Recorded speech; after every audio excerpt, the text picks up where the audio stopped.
বিসমিল্লাহির রহমানির রহিম। যাও। হ্যালো এভরিওয়ান, আসসালামু আলাইকুম। সবাই কেমন আছেন? আশা করি আপনারা অনেক ভালো আছেন। আমিও আলহামদুলিল্লাহ আপনাদের দোয়া এবং ভালোবাসায় অনেক ভালো আছি। তো এই বৃষ্টির মধ্যে ছেলেকে দুষ্টুমি করে নিয়ে লাগবো। যাও। যাচ্ছি স্পোকিং ক্লাস করানোর জন্য। আর হচ্ছে যেহেতু আজকে প্রথম দিন সেজন্য আমিও সাথে যাচ্ছি এবং ওকে ওইখানে ভর্তি করানোর কিছু ফর্মালিটি আছে, ওগুলো পূরণ করতে হবে। তো সেজন্য এই বৃষ্টিতে ভিজে যাচ্ছি, যেহেতু আজকে প্রথম দিন আসবো বলছি। তো না আসলে একটা জিনিসটা খারাপ দেখা যায়, আর আজকে থেকে স্পোকিং ক্লাস শুরু হবে। তো ফাইনালি চলে আসলাম এই বৃষ্টিতে আমাদের উপজেলার ভিতরে। এই উপজেলা পাবলিক লাইব্রেরি একটা খুলেছে আমাদের ইউনো অফিসার। তো ইউনো মহোদয় এটা খুলেছে সকলের জন্য উন্মুক্ত, যারা যারা এখানে এই লাইব্রেরিতে ভর্তি হতে চায় বা হচ্ছে এখানে বই পড়তে চায় বা আরও অনেক ফ্যাসিলিটি আছে এখানে, যে মানে এখান থেকে আপনাদের অনেক কিছু শেখার আছে, অনেক ট্রেনিং দেওয়ার আছে, বই পড়া আছে। তো যাই হোক, ওই বিষয়ে আমি আর কথা না বলি, আমি যে জন্য এসেছি সেটাই আপনাদের সাথে শেয়ার করি। আমার ছেলে যেহেতু উপজেলা টিউলিপ প্রশাসন ইনস্টিটিউট পড়াশোনা করে স্কুলে, তো সেজন্য এই স্কুলের দায়িত্বে আছে আমাদের উপজেলা নির্বাহী কর্মকর্তা খেমালিকা চাকমা। ওনার স্কুল হচ্ছে টিউলিপ প্রশাসন ইনস্টিটিউট। তো উনি গতকালকে আমাদেরকে ডেকে মিটিং করেছে। তো মিটিংয়ের মধ্যে বলছে যে আপনাদের বাচ্চাদের যাদের যাদের স্পোকিং ক্লাস শেখাতে চান, আমি তাদের জন্য একটা টিচার নিয়োগ করেছি। তো আপনারা যদি চান তাহলে ওইখানে আপনাদের বাচ্চাদেরকে দক্ষভাবে ইংলিশ চর্চা করার জন্য ভর্তি করাতে পারেন। আর ভর্তির ফিও খুব রিজনেবল, ম্যাম খুবই রিজনেবল রেখেছে। সপ্তাহে 2 দিন ক্লাস করবে। আর হচ্ছে ভর্তি ফি মাত্র 200 টাকা। প্রতি মাসে আপনার 200 টাকা করে বেতন দিতে হবে। আর এটা হচ্ছে একমাত্র টিউলিপ স্কুলের স্টুডেন্টদের জন্য, যেহেতু ওনার স্কুলের স্টুডেন্টরা এখানে আসবে, বই পড়বে, দেন স্পোকিং ক্লাস করবে। আর হচ্ছে স্পোকিং ক্লাসটা করার সবচেয়ে বেনিফিট হচ্ছে এখন থেকে যদি ইংলিশটা একটু চর্চা করে বাচ্চাদের জন্য, আর উপরের ক্লাসে যখন যাবে তখন ওদের জন্য খুব ভালো হবে। আর আমাদের জেলায় মানে আমাদের জেলা বলতে আমাদের হোমনা থানাতে ইদানিং এত পরিমাণ বৃষ্টি হচ্ছে, আজকে একটা মাস যাবত এমন কোনো দিন নাই যে বৃষ্টি হচ্ছে না। আর আজকে 2 দিন যাবত তো সারাদিনই বৃষ্টি পড়তেছে, প্রচণ্ড রকমের বৃষ্টি। আর এই জুন মাসের জুলাই মাসের এই জুন মাস থেকে জুলাই মাসে বৃষ্টিটা বেশি হয়েছে। আজকে যেহেতু আগস্ট মাস চলে এসেছে, জুলাই মাসে এই বৃষ্টির কারণে এমন কোনো মানুষ নাই যে তাদের জ্বর ঠান্ডা হয়নি। আমার বাসায়ও আমার ছেলে এবং মেয়ে দুজনের জ্বর ঠান্ডা হয়ে গেছে, আমি বাকি আছি। আলহামদুলিল্লাহ আলহামদুলিল্লাহ। কারণ ফেসবুকে ঢুকলেই বা ইউটিউবে ঢুকলেই দেখি যে মানুষ শুধু জ্বর ঠান্ডার ভাইরাসের কথা নিয়ে ডাক্তাররা বা অনেকে পোস্ট দিতেছে, অনেকভাবে কথা বলতেছে। তো যাই হোক, আমি এ পর্যন্ত কালে আলহামদুলিল্লাহ ভালো আছি।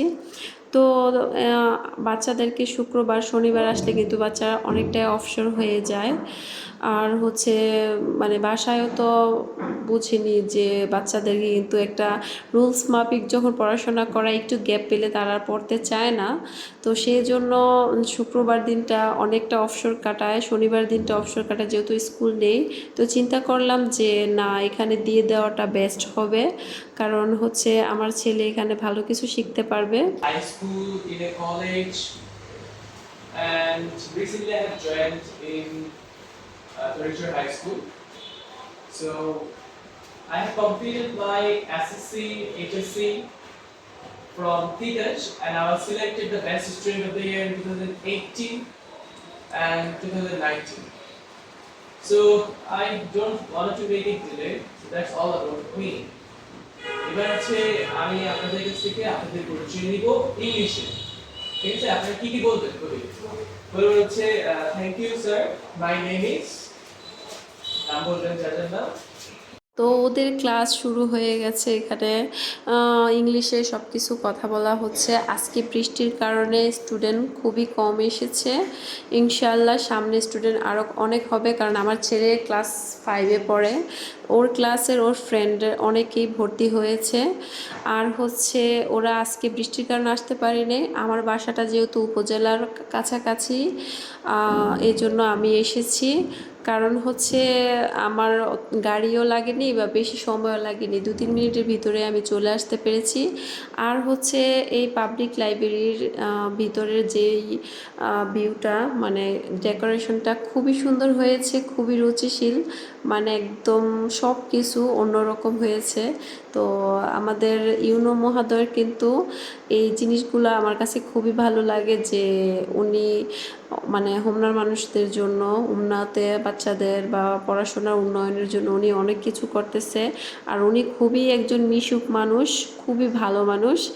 আর ম্যামের সাথে যখনই আমি কথা বলি, মিটিং হোক বা সামনে পড়লে, যেহেতু আমি উপজেলার কাছাকাছি থাকি, ম্যামের সাথে প্রায় আমার দেখা হয়, কথা হয়। মানে ওনার বাহিরটা যেরকম মানুষ, যে একজন ইউনো অফিসার, হ্যাঁ, ওনার যে একটা মানে মানে বুঝেন না, যে ভয়ে ভয়ে একটা যে কাজ না, আসলে উনি মানুষটা ওই রকম না, খুবই মিশুক। আর এই যে পাকনা বুড়িটা বই নিয়ে পড়তেছে, ইংলিশ বই, ও হচ্ছে আমাদের ইউনো মহোদয়ের মেয়ে, ক্ষেমালিকা চাকমার মেয়ে। এই ও এত কিউট আর এত মিশুক। আর সবচেয়ে খুব ভালো লেগেছে আমার, যে ওর খেলা হচ্ছে বই পড়া। মানে এখানে আসছি পরে ওর প্রতিদিনই এখানে নাকি থাকে সারাদিন, মানে স্কুল ব্যতীত, খাওয়া ব্যতীত বিকাল টাইমটা নাকি ও এখানেই সময় কাটায়। তা হচ্ছে গিয়ে ও এখানে আসলে নাকি বই পড়ে, ওর বই পড়তে খুব ভালো লাগে।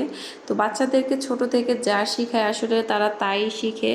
ও ইউনো ম্যাম হয়তো বা ওনার মেয়েকে শিখিয়েছে যে তুমি বই নিয়ে খেলা করো, বইয়ের ভিতরে তোমার মানে সময় কাটানোর অনেক কিছু আছে। তো ও একটা ইংলিশে গল্পের বই পড়তেছে। তো আমি ওকে আবার ওর নাম টাম জিজ্ঞাসা করলাম, পরে কথা টথা বললাম। আর ওর বসা পড়া সব কিছু দেখে আমার কাছে খুব ভালো লেগেছে, মাশাআল্লাহ অনেক কিউট। তো যাই হোক, আমার ছেলে ক্লাস করতেছে, মানে আজকে তো প্রথম দিন, ফার্স্ট টাইম, ওদেরকে প্রেজেন্টেশনটা কিভাবে করতে হবে এগুলা নিয়ে একটু বুঝাচ্ছে, বা ওদের পরিচয়টা কিভাবে দিবে ইংলিশে, এইসব। তো আমার ছেলে ফার্স্ট টাইম একটু নার্ভাস ছিল, আস্তে আস্তে ঠিক হয়ে যাবে। আর এখানকার যে টিচারটা মানে ওদেরকে স্পোকিং ক্লাস করাচ্ছে, ও কিন্তু আমার মানে জ্যাঠতো বোনের ছেলে হয়। ও একজন কলেজের ইংলিশ টিচার। তো ম্যাম ওকে রেখেছে এখানে স্পোকিং ক্লাস করার জন্য সপ্তাহে 2 দিন। ও আমার আত্মীয়ই হয়। তো সেই জন্য আরেকটু ভরসা পেয়েছি যে ওর কাছে দিলে হয়তো বা আমার ছেলে ভালো কিছু শিখতে পারবে। তো হচ্ছে আমি এখন বের হয়ে যাব, আমার শ্বশুর বাড়িতে একটু যাব। ওকে আমি এখানে রেখে তারপরে 1 ঘন্টা সময় নিয়ে আমি একটু বাড়িতে যাব, যেহেতু আমার একটু দরকার আছে, বলতে আমার ছেলে কোরআন শরীফ নিয়েছে। তো এখানে তো আমি মসজিদে মিষ্টি দিব, কিন্তু আমার শ্বশুর শাশুড়ি তো এই খুশির খবরটা জানা উচিত, এবং ওনারা তো মিষ্টি পানা। তো যাই হোক, আমি আমার দায়িত্ব পালন করব। বৃষ্টি থামছে, তো সেই জন্য চিন্তা করলাম যে না, আমার শ্বশুর শাশুড়ির জন্য মিষ্টি কিনে নিয়ে দিয়ে আসি। তো আমার মিষ্টি কেনা শেষ, আমি আমার শ্বশুর বাড়িতে যাওয়ার উদ্দেশ্যে রওনা হয়ে গেলাম। আর হচ্ছে আমার ছেলের জন্য সবাই দোয়া করবেন, সেই জন্য একজন প্রকৃত ভালো মানুষ হয়ে উঠতে পারে। পড়াশোনার সব কিছুর আগে হচ্ছে একজন মানুষের মতো হওয়া, ভালো মানুষ হওয়া, তার নীতি নৈতিকতা থাকা। তো আমি চেষ্টা করি আমার সন্তানদেরকে এই শিক্ষাটা দেওয়ার জন্য, যে তাদের মুখের ভাষা, তাদের আচার আচরণ যেন মানুষকে সন্তুষ্ট করতে পারে। তো চেষ্টা করি, বাকিটা আল্লাহ ভালো জানে, আল্লাহ ভাগ্যে যা রেখেছে তাই হবে। তারপরেও চেষ্টা করতে হবে, চেষ্টা না করলে কখনোই সফলতা মানুষের আসে না। আমি আমার 2টা ছেলে মেয়েকে নিয়ে অনেক স্বপ্ন দেখি, পরিশ্রমও করতেছি। তো সব কিছুর ফলাফল দেওয়ার মালিক হচ্ছে আল্লাহ। তো যাই হোক, কথা বলতে বলতে ভিডিওর একেবারে শেষ প্রান্তে চলে এসেছি। তো আজকের ভিডিওটি আপনাদের ভালো লেগে থাকলে অবশ্যই লাইক, কমেন্ট এবং শেয়ার, সাবস্ক্রাইবার করে আমার চ্যানেলের পাশে থেকে যাবেন। তো সবাই ভালো থাকবেন, সুস্থ থাকবেন। আর বৃষ্টির পরে ওয়েদারটা দেখেন জোস ছিল। আল্লাহ হাফেজ।